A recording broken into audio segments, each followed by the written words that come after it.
आप देख रहे हैं संकरण निकालने की ट्रिक टू फाइंड हाइब्रिडाइजेशन। प्रत्येक तत्व का संयोजी इलेक्ट्रॉन ज्ञात करना। जैसे कुछ रूल हैं कि जैसे कि पहला नंबर है प्रत्येक तत्व का संयोजी इलेक्ट्रॉन ज्ञात करना। सेकंड पॉइंट है प्रत्येक तत्व के संयोजी इलेक्ट्रॉन को जोड़ना। और थर्ड पॉइंट है यदि योग 2 से 8 तक हो तो 2 से भाग देना है, और यदि योग 9 से 56 तक हो तो 8 से भाग देना है। प्लीज सुनते जाइएगा। यदि योग 56 से अधिक हो तो 18 से भाग देना है।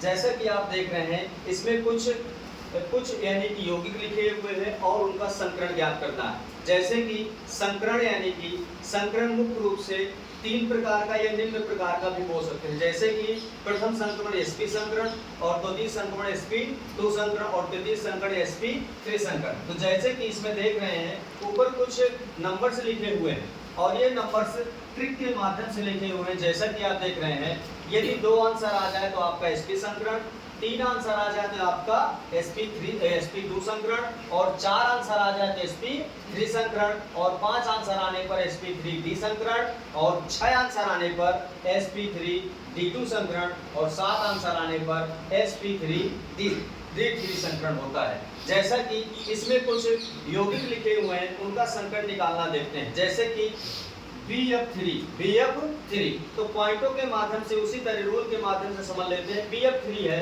तो बोरान का परमाणु क्रमांक होता है कितना होता है भैया? 5 होता है। कितना होता है? 5। बोरान का परमाणु क्रमांक कितना होता है? 5 होता है। तो 5 होता है तो उसके Y कोष में इलेक्ट्रॉनों की संख्या कितनी हो गई? 3 हो गई। कितनी हो गई? 3 हो गई। और क्लोरीन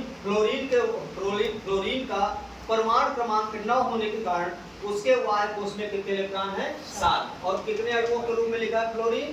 3 अणुओं के रूप में। तो 3 और 7 की 21 इन दोनों को ऐड करेंगे तो कितना आया हमारा? 24 आया। देखते जाएंगे भैया 24 आया। और 24 आने पर रूल्स पढ़ चुके हैं। यदि 8 आए या 2 के बीच आए, 2 और 8 के बीच आए तो कै का भाग देना है आपको?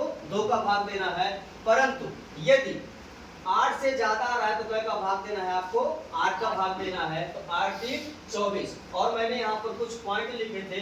3 आने पर आपका कौन सा संकरण हो जाएगा? sp2 संकरण। कौन सा संकरण? sp2 संकरण। और sp2 संकरण की आकृति भी कभी कभार पूछ लेता है। sp2 संकरण की आकृति होती है त्रिकोणीय समतली। कौन सी होती है? त्रिकोणीय समतली। जैसे आप सेकंड पॉइंट देख लीजिए। सेकंड पॉइंट में लिखा है BeCl2 बेरिलियम लिखा है और क्या लिखा है? क्लोरीन लिखा है। तो बेरिलियम का परमाणु क्रमांक कितना होता है? 4 होता है। और बेरिलियम के Y कोष में कितने इलेक्ट्रॉन है भैया? 2 इलेक्ट्रॉन। तो जब 2 इलेक्ट्रॉन है तो 2 इलेक्ट्रॉन, और क्लोरीन के Y कोष में कितने इलेक्ट्रॉन है? 7 इलेक्ट्रॉन। तो 7 इलेक्ट्रॉन और कितने अणु दिए हुए हैं? 2। तो 7 दूनी 14, और 14 तो कितना हो गया भैया? 16 हो गया। तो 16 में कै का भाग देंगे? 8 का। 8 दूनी 16। जब 2 आंसर आ गया हमारा, कितना आ गया? 2 आंसर आ गया तो 2 को हम क्या बोलते हैं? sp संकरण। कौन सा बोलते हैं?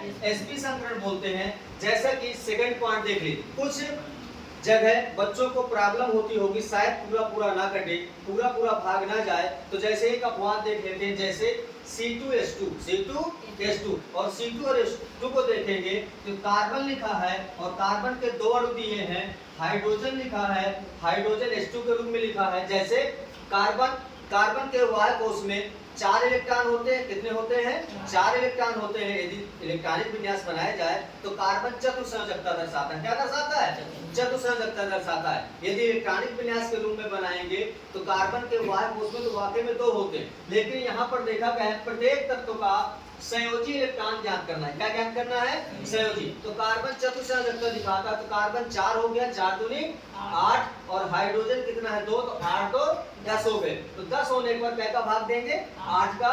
8 एक के 8 हो गया। और कितना आया? शेष कितना आया? 2। अब ये पूरा नहीं कर रहा है, यह 8 से कम संख्या प्राप्त है, इसीलिए हम कै का भाग देना है? 2 का। 2 एक के 2। तो 1 और 1 कितना हो गया? 2 हो गया। और 2 होने पर हमारा कौन सा संकरण होता है भैया? sp संकरण। कौन सा संकरण? sp संकरण होता है। और sp संकरण होने पर sp sp संकरण और उसकी आकृति हमारी क्या हो जाती है, रेखीय हो जाती है। क्या हो जाती है, रेखीय। एक पॉइंट और देख लीजिए, जैसे यहाँ पर लिखा है आपका थर्ड पॉइंट में NH4 प्लस, NH4 प्लस लिखा है, तो NH4 प्लस लिखने पर नाइट्रोजन, नाइट्रोजन कितना होता है, 7 होता है। कितना होता है, 7 होता है। और नाइट्रोजन के वाहक उसमें कितने इलेक्ट्रॉन है, 5 इलेक्ट्रॉन। कितने इलेक्ट्रॉन है, 5 इलेक्ट्रॉन है। और हाइड्रोजन कितना है, कई अणुओं के रूप में दिए हैं, 4 अणुओं के रूप में। तो 4 अणुओं के रूप में दिए हैं और एक धनायन होने के कारण, तो 4 एक के 4 और एक निकल गए, कितना बचा, 3। तो 5 3 8 हो गए। और 8 होने पर कै का भाग देते हैं, 2 का। कितने का देते हैं, 2 का देते हैं। तो 2 चौको 8। यहाँ पर कौन सा संकरण हो जाएगा, sp3 संकरण। और sp3 संकरण होने पर हमारी जो आकृति बनेगी वो क्या बनेगी, चतुष्फल की। तो प्लीज आप इसको देखिए और कुछ संकरण निकालने की ट्रिक देखिए।